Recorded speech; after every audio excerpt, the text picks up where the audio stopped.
Yo, what is going on, guys? We're back today with our MLB The Show ratings predictions for this week's roster update. I do want to apologize. We did skip, 2 weeks ago? Completely forgot about it. Got to like Thursday and I was like, it was a roster update this week and forgot all about it. But we're always going to try to keep up with it besides that. So we're going to go ahead here today. I got, to be honest, it's a little bit of a slow week. I got a couple guys I'll put on Diamond Watch for you guys, quote-unquote Diamond Watch. I don't know if they're going to go Diamond. I don't really think they're going to go Diamond, I should say, this week. I don't know if there's quite anybody I see going Diamond this week. You guys might have an idea of somebody that might go Diamond. I couldn't see anybody, not quite. I mean, I see guys on the verge that they keep playing well, but besides that, I haven't seen it. But first off, let's go out and start here with Almora Jr., the Chicago Cubs, man. One of these days, they're just going to go out there and not have prospect after prospect after prospect come up and be good.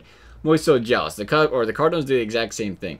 Anyway, 4 home runs, 26 RBIs, 331 average on the season. He batted 298 in his 299 ABs the season prior to that. The one thing I'm concerned about him is the power. Get those low power numbers, it might be a little bit tougher, especially with his low power numbers, to go out there and see an upgrade. Maybe they bump the power a little bit, though. I mean, 4 home runs, so you can't argue with that. I threw him on the list, though. Not 100% positive he sees that +4 to go gold. He may see a little slight upgrade, though. Got to keep on your watch list. I'll tell you guys, better be going gold sometime here soon. And that's good friend, Scooter DG Gennett. Not sure why he isn't gold yet. I see it. I got you. That comment on the fielding. Come on, Scooter's better than that in the field. You're treating him like he's a single-A fielder. Come on, show some respect to Scooter. He's a second baseman. He's solid. Give it to him. Anyways, leading the league, 336 average, 13 home runs, 54 RBIs. He had 27 bombs, 97 RBIs, and a 295 average last season. I bring up last season's because you know that does come into effect sometimes. Especially when you're talking about a guy going gold. He had a bad last season, he had a great last season, he had great this season. Milwaukee's kind of wishing they had him back, I'm sure, by now, but he's got to get that gold. Fix his fielding, SDS, please. I think he's better than that comment. I'll get him up to that 80 overall in that gold.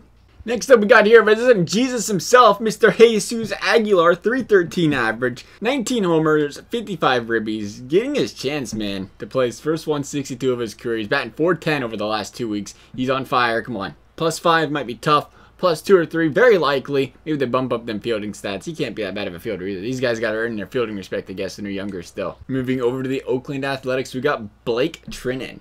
This is a tough one because he did just get that update 2 weeks ago, so it's always tough to see guys get back-to-back updates. But at the same time, he's 78 overall, 0.89 ERA, 0.9 whip on the season. The guy's been absolutely outstanding. You have to be outstanding to get back-to-back updates, and it's possible he gets an upgrade. You won't want to miss out on something like this, especially when you can, well, 444 stubs ain't the greatest, but still quick sell for 1,000. It's a quick 550 on the profit, so you don't want to miss out on something like that if you were to go gold this week. So definitely somebody I would consider. If he doesn't go gold this week, you might see in a couple weeks anyway what he's pitching. Like I said, it's a kind of slow week, so we're moving over here to something I normally don't bring up, and that is diamonds that are going to see upgrades. Like I said, I got a couple guys that will go diamond. I'll still talk to you about them. 2 of them, to be exact, possible diamonds, but for now, Luis Severino, I bring him up because he is 14K, he is an 86 overall, and he is an absolute stud. 1.98 ERA on the season, 13 wins already. That's only on pace for, 26 wins? Not a bad pace, I'd have to say. 1.34 ERA in the last month, and the guy's been amazing. He was amazing last year, he's amazing this year. It took so long for him to get him to the diamond. I was pledging for that diamond early in the season, you guys remember that. Some reason I just sold mine. Like, I just realized I sold mine the other day because I got on him with the show. I was like, you know what, let me go sell some of these players I got finally. I was like, oh, Luis Severino. I'll sell him because he's diamond. But you know what? The thing with guys like pitchers, they don't usually go up in price as much, but at the same time, he's an 86. If he sees like an 88, 89, you see that price go up. Maybe he's 20K, maybe he's 21, 22K because he's a higher overall of a pitcher. So you got to go out there, keep your eye on Luis Severino. All right, we got 2 guys on Diamond Watch. First up is Anthony Rendon. He's heating up. He's getting hot. He's batting up to 291 on the season in general. 12 home runs, 37 RBIs. We know Rendon's been having some excellent seasons the last couple of years.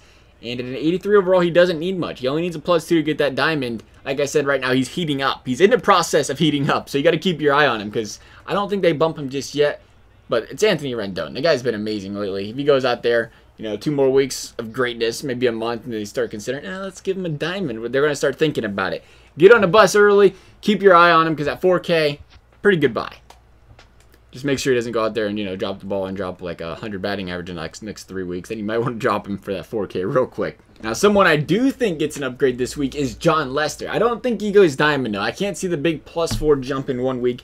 But it's Jon Lester. The guy's been a stud his entire career. Last season was a bad season for him. He had what, ERA 4. It was a very disappointing season, under performance, whatever you want to say about him. And definitely not something Jon Lester like. He's back to normal. 2.25 ERA over the last 30 games he's been in. 11 wins so far in the season. Like I said, he's got the stats to prove himself to be a diamond. He had one bad season. They can scrap that easily, give him up that nice looking upgrade. What is that? Arm accuracy 0. That's what I thought that said. Interesting. A pitcher has 0 arm accuracy. You're going to be a struggling pitcher, I can tell you that much. 0! That's impressive. I don't think I've ever seen that. He might see a +2 just on the arm accuracy upgrade boost. They got to put, like, right? They got to look at that and be like, wait, 0? I think I know what they're doing. I mean, I get what they're saying because the guy's scared to death to throw over the first base and everything. But dang, arm accuracy 0. I guess that's what happens. I'd find it kind of humorous. Maybe that's going to affect his overall a little bit. But like I said, Jon Lester, good chance at an upgrade this week. I don't think he goes diamond. I think he's a guy you keep your eye on, known has a chance to go diamond. Those are the guys I think can see upgrades this week, though, guys. As always, if you have questions about other players, please feel free to comment down below. As always, thanks for watching. We'll see you next time.